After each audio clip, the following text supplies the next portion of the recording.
오늘 하나님께서 우리에게 주시는 말씀은 요한 1서 2장 1절에서 11절입니다.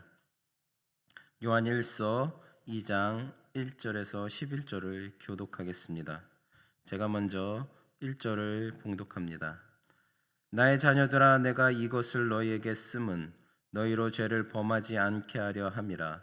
만일 누가 죄를 범하여도 아버지 앞에서 우리에게 대언자가 있으니 곧 의로우신 예수 그리스도시라.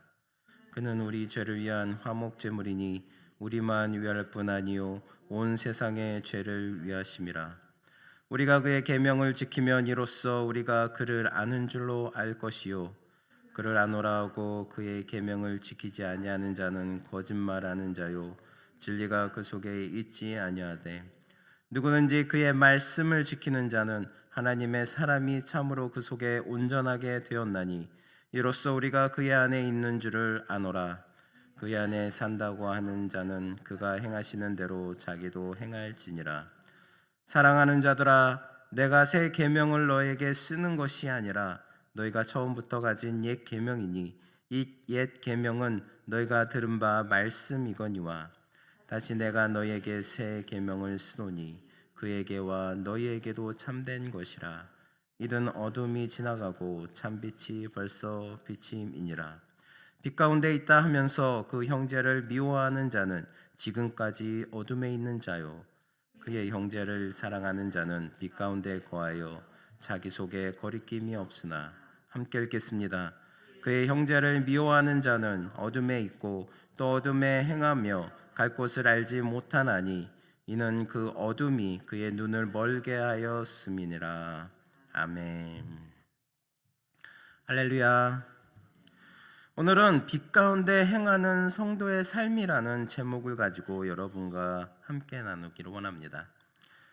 사랑하는 성도 여러분, 희망찬 2026년 두 번째 아침이 밝았습니다.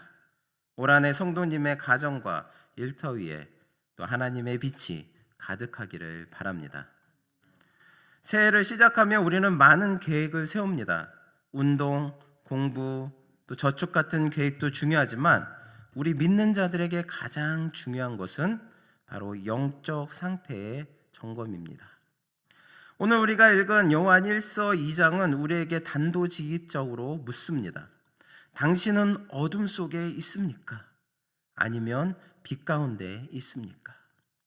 오늘 본문은 우리가 죄사함의 확신을 가지고 어떻게 하나님과 깊은 사귐을 누리며 새해의 어떤 모습으로 이웃을 사랑해야 하는지 명확한 이정표를 제시합니다. 오늘 본문 말씀을 통해 신앙의 기초를 다시 쌓고 2026년도를 빛의 자녀로 살아갈 결단을 하는 은혜의 시간 되시기를 바랍니다. 본문 1절과 2절은 죄의 문제로 고민하는 우리에게 가장 복된 소식을 전해줍니다.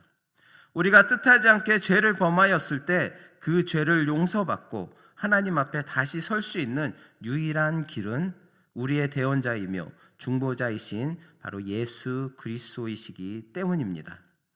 요한은 내가 이것을 너희에게 쓰면 너희로 죄를 범치 않게 하려 함이라 라고 말하면서 동시에 만일 누가 죄를 범할지라도 우리에게는 아버지 앞에서 우리를 대신해 말씀해 주실 분이 계시다라고 선포합니다.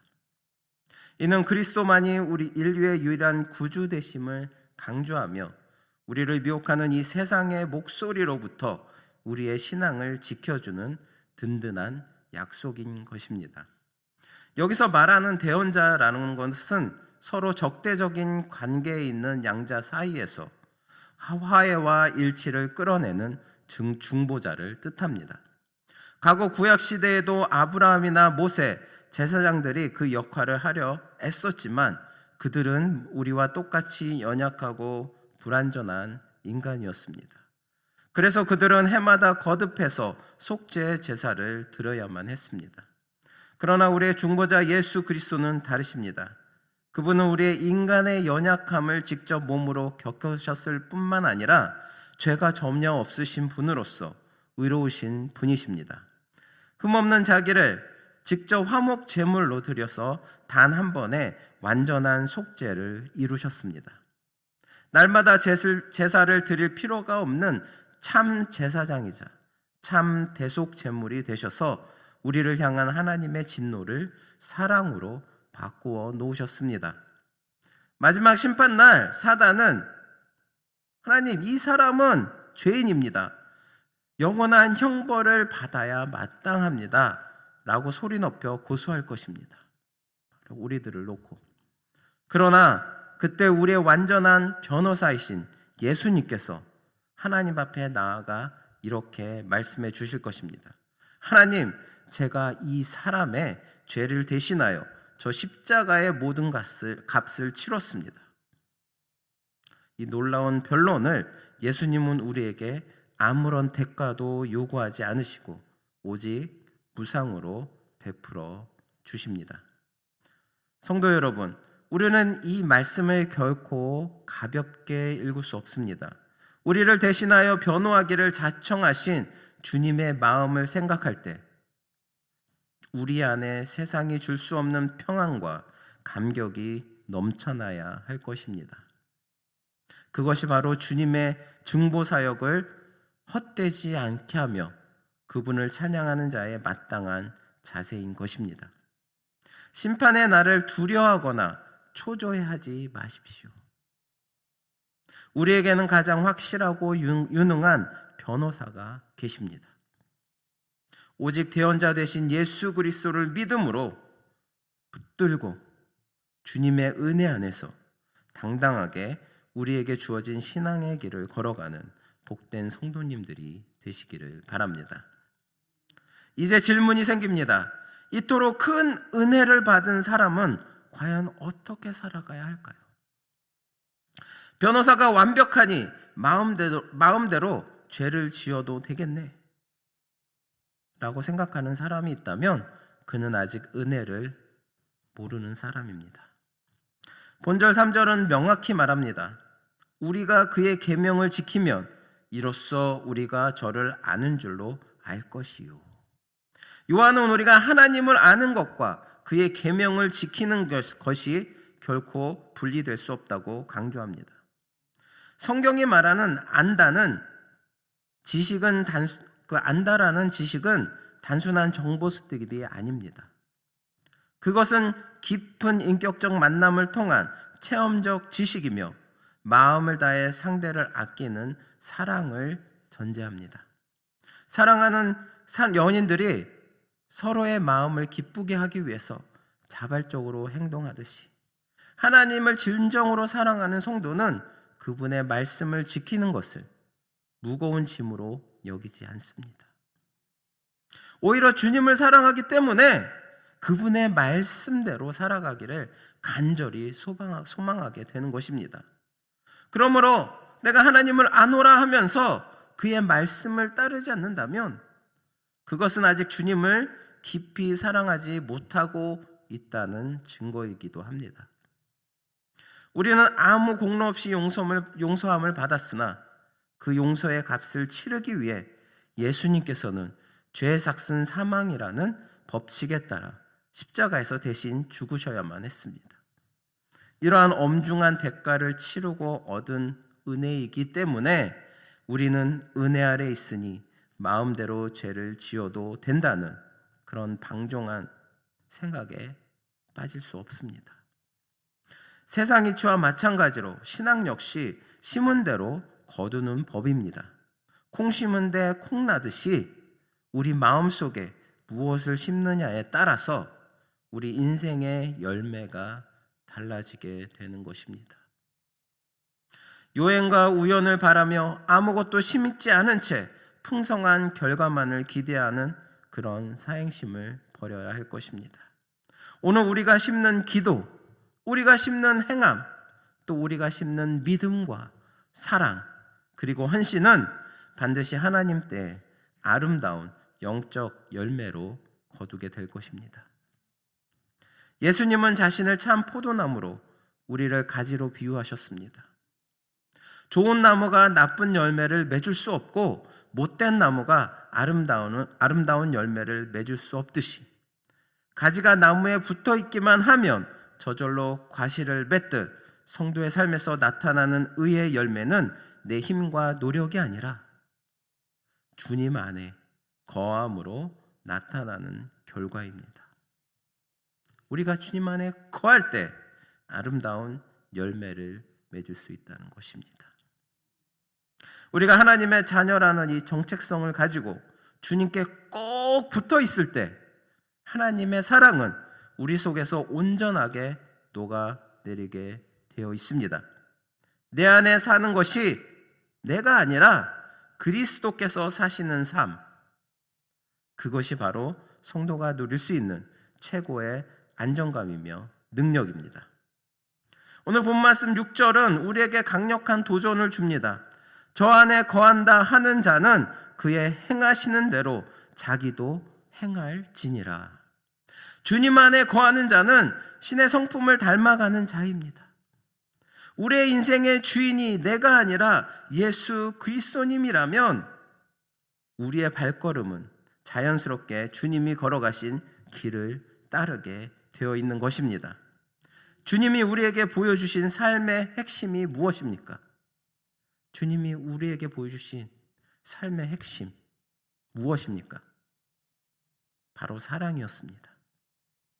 우리를 위해 죽기까지 사랑하신 그분의 행하심을 본받아 우리도 형제를 사랑하고 이웃을 섬기는 삶을 살아야 합니다. 사랑하는 성도 여러분, 오늘 이 시간 우리 안에 거하시는 주님께 온전히 순종하기를 결단하시기 바랍니다. 억지로 내가 하나님을 믿으니까, 하나님의 자녀가 되었으니까 해야 된다는 그런 의무감이 아니라 주님을 향한 뜨거운 사랑으로 그분의 계명을 즐거워하며 날마다 예수님을 닮은 아름다운 열매를 맺어가는 풍성한 삶이 되시기를 바랍니다. 마지막으로 7절에서 11절을 보면은 요한은 지금 우리에게 사랑이라는 계명을 전하며 이것이 옛 계명이면서 동시에 새 계명이라고 말합니다. 언뜻 모순처럼 들리지만 여기에는 깊은 영적 진리가 담겨 있습니다. 사랑은 이미 구약 레위기에서 레위기 19장 18절에서 이웃을 내 몸과 같이 사랑하라 라고 명시된 옛 계명입니다. 하지만 예수님께서는 이를 새 계명이라고 부르셨습니다. 그 이유는 사랑의 질과 범위가 완전히 새로워졌기 때문입니다. 구약이 내 몸과 같이 라는 그런 사랑이라는 수준이었다면 예수님은 내가 너희를 사랑한 것 같이 목숨을 다해 사랑하라고 말씀하신 것입니다. 또한 이스라엘이라는 민족적 한계를 넘어 원수까지 사랑하라는 그런 우주적 범위로 확장되어진 것입니다. 예수 그리스도라는 참 빛이 이 세상에 비치면서 사랑은 이제 이론이 아닌 실제가 되었고 우리는 그 빛 안에서 새로운 차원의 사랑을 시작하게 된 것입니다. 어두운 밤이 지나면 아침이 오고 혹독한 겨울 뒤엔 반드시 봄이 오게 되어 있습니다. 역사의 주인이신 하나님께서 어두움의 세력을 물리치시고 참 빛이신 예수님을 통해 새 시대를 여셨습니다. 새 시대에는 그에 걸맞는 새로운 질서가 필요합니다. 새 포도주를 낡은 가죽 부대에 담을 수 없듯이 예수님을 믿고 거듭난 성도는 과거의 습관이나 미움의 질서를 버리고 사랑의 법칙이라는 새 부대에 우리의 삶을 담아야 할 것입니다. 우리가 여전히 옛사람의 행위와 미움을 그 마음에 품고 있다면 그것은 참 빛의 시대를 살면서도 스스로 어둠에 갇혀 있는 것과 같습니다. 하나님의 나라의 백성이라는 정체성은 오직 사랑이라는 새로운 삶의 방식을 통해서만 증명됩니다. 요한일서의 중요한 주제 중 하나는 내가 정말 구원받았는가? 라는 질문에 답하는 것입니다. 내가 정말 구원받았는가? 우리는 당연히 구원받았습니다. 라고 고백합니다. 하지만 우리가 진정 구원 받았습니까? 라는 질문에 여러분은 어떻게 답하시겠습니까? 오늘 요한은 그 확실한 증거로 형제의 사랑을 제시합니다. 빛 가운데 있다고 말하면서 형제를 미워하는 자는 여전히 어둠 속에 있는 자입니다. 물론 성도라 할지라도 일시적으로 감정이 상해서 누군가를 미워할 수 있습니다. 그러나 구원받은 우리는, 구원받은 성도 안에서는 사랑의 영이신 성령님이 계십니다. 성령님은 우리가 형제를 미워할 때 우리 마음을 두드리시고 괴롭게 하셔서 결국 회개와 화해로 인도하십니다. 미움이 내 마음의 주인 노릇을 하도록 내버려 두지 않으시는 것입니다. 그러므로 내가 누군가를 미워할 때 마음이 아프고 다시 사랑하기 위해 애쓰며 기도하고 있다면 그것이야말로 여러분 안에 주님의 생명이 있다는 가장 확실한 구원의 표적입니다. 하지만 내가 누구를 미워하고 있더라고 하더라도 내 마음에 아무런 죄책감이 없다면 그 사람은 구원받았다고 고백을 했어도 구원받은 사람이 아닙니다. 오늘 이 말씀을 기록한 요한을 보시기 바랍니다. 그는 원래 성격이 급하고 불같아서 우레의 아들이라고 불렸던 사람이었습니다. 사람이야 사람들을 불로 멸하자고 말할 정도로 미움과 분노가 가득했던 그가 어떻게 사랑의 사도가 되었을까요? 그 변화는 바로 십자가의 사랑을 체험했기 때문입니다. 조건 없이 자신을 내어주신 예수님의 사랑이 그의 거친 성품을 녹이고 빛으로 채웠기 때문입니다. 우리 역시 마찬가지입니다. 내 힘으로는 원수를 사랑할 수 없고 형제를 품을 수 없지만 나를 먼저 죽기까지 사랑하신 예수님의 십자가 앞에 설 때 비로소 우리 속에 거리낌이 사라지고 참된 사랑의 행보를 시작할 수 있는 것입니다. 사랑하는 성도 여러분, 이제 어두움의 옷을 벗어버리고 참 빛이신 예수님의 사랑 안으로 깊이 들어가시기 바랍니다. 우리 안에 거하시는 성령님의 인도하심을 따라 미움을 이기고 사랑을 심으시기 바랍니다. 그리하여서 여러분의 삶이 세상에 빛을 비추는 가장 아름다운 구원의 증거가 되기를 바랍니다. 사랑하는 성도 여러분, 이제 우리는 2026년이라는 새로운 축복의 시간 앞에 서 있습니다. 하나님께서 또 새로운 시간을 우리에게 허락하여 주셨습니다. 오늘 우리는 요한일서 본문을 통해서 우리가 걸어가야 할 명확한 길을 발견했습니다. 하나님은 빛이십니다. 그분은 우리에게 참된 생명을 주시고 영원한 기쁨으로 인도하며 우리가 가야 할 바른 길을 비추시는 참 빛이십니다. 우리가 이 빛 가운데 거한다는 것은 단순히 교회에 출석하는 것을 넘어서 우리의 삶 자체가 영생을 소망하며 하늘의 신령한 기쁨을 누리는 존재가 되었음을 의미합니다. 만약 우리의 삶에 기쁨이 없고 여전히 어둠의 습관 속에 머물러 있다면 우리는 진정으로 하나님을 아는 자라 할 수 없을 것입니다. 이제 우리 모두 하나님의 자녀답게 우리 안에 담긴 진리의 빛을 세상에 환히 바라는 온전한 빛의 사람이 되어야 하겠습니다. 사랑하는 성도 여러분, 우리는 비록 연약하나 우리 안에 계신 하나님은 세상 그 무엇보다도 강하십니다. 2026년 한 해 동안 하나님이 주신 능력을 힘입어서 어둠의 권세를 이기시고 죄를 멀리하며 승리하시기 바랍니다. 주님의 그 크신 사랑을 가슴에 품고 만나는 모든 이들에게 그 사랑을 실천하는 저나 여러분 되시기를 바랍니다. 여러분이 서 있는 그곳이 바로 하나님의 빛이 비치는 영광의 자리가 될 것입니다. 여러분을 통해서, 여러분 한 사람 한 사람을 통해서 하나님의 영광의 빛이 비춰지는 귀한 자리가 되시기 바랍니다. 올 한 해 빛 대신 주님과 함께 동행하면서 하늘의 기쁨을 만끽하는 복된 성도님들이 되시기를 주님의 이름으로 간절히 바랍니다. 기도하시겠습니다. 빛 대신 하나님 아버지, 새해를 시작하며 우리가 다시금 빛의 자녀임을 깨닫게 하시니 감사합니다. 우리 안에 있는 미움과 어두움을 몰아내 주시고 주님이 보여주신 그 완전한 사랑으로 서로를 품게 하여 주시옵소서.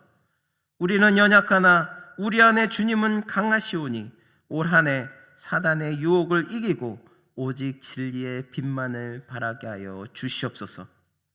우리를 온전한 사랑으로 인도하시는 예수 그리스도의 이름으로 기도드립니다.